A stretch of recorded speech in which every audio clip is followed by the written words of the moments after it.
मरहबा की गूंजती है हर तरफ सदा। चमन चमन गली गली में जिसकी है पुकार, हर ज़बान ये बोलती है मरहबा सरकार। मस्त होके कहती चली है ये नौबहार, मरहबा या मुस्तफा या सैयद अबरार। अस्सलातु वस्सलाम अलैका या नूरम मिन नूरिल्लाह,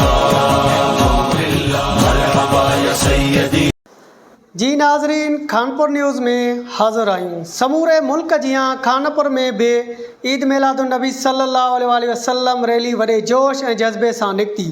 ॿिन्ही जहाननि जे सरदार प्यारे नबी आका मोहम्मद मुस्तफ़ा सल्लल्लाहु अलैहि वसल्लम जी विलादत बासआदत जे मौक़े ते जामिया मस्जिद गुलज़ार मदीना खां ईद मिलादुन्नबी जे हवाले सां हिकु वॾी रैली कढी वई।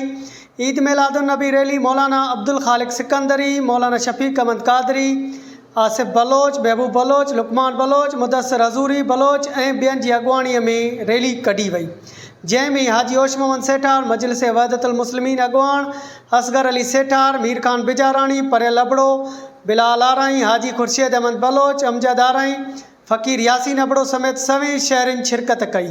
रैली मुख़्तलिफ़ रस्तनि खां थींदी मेन बाज़ार पहुती। ईद मिलादुन्नबी रैली में सवें शुरका पारान सरकार जी आमद मरहबा, आका जी आमद मरहबा जे नारनि जी गूंज कंदा रहिया। रैली जे रस्तनि ते आशिकान रसूल सल्लल्लाहु अलैहि वसल्लम पारान मिठाइयूं विरायूं वयूं, सबील जा स्टॉल पिणु लॻाया विया। रैली में शरीक खानपुर जे मशहूर नात ख़्वान फ़कीर मुदस्सिर हुसैन हुज़ूरी ऐं ॿियनि नात ख़्वाननि पारान ॿिन्ही जहाननि जे सरदार नबी पाक मुस्तफ़ा सल्लल्लाहु अलैहि वसल्लम जे शान में नात ख़्वानी कंदा रहिया।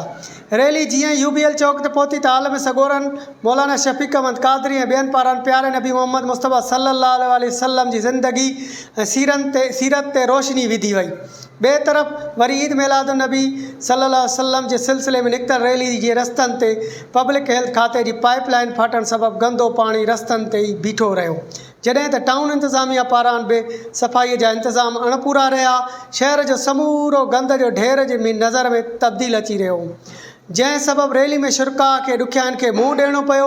रैली रवायती रस्तनि खां थींदी वापसि अची जामिया मस्जिद खानपुर पहुची इख़्तिताम पज़ीर थी, जिते शुरका खे लंगर पिणु करायो वियो। रिपोर्ट बहादुर अली बुर्ड़ो, खानपुर।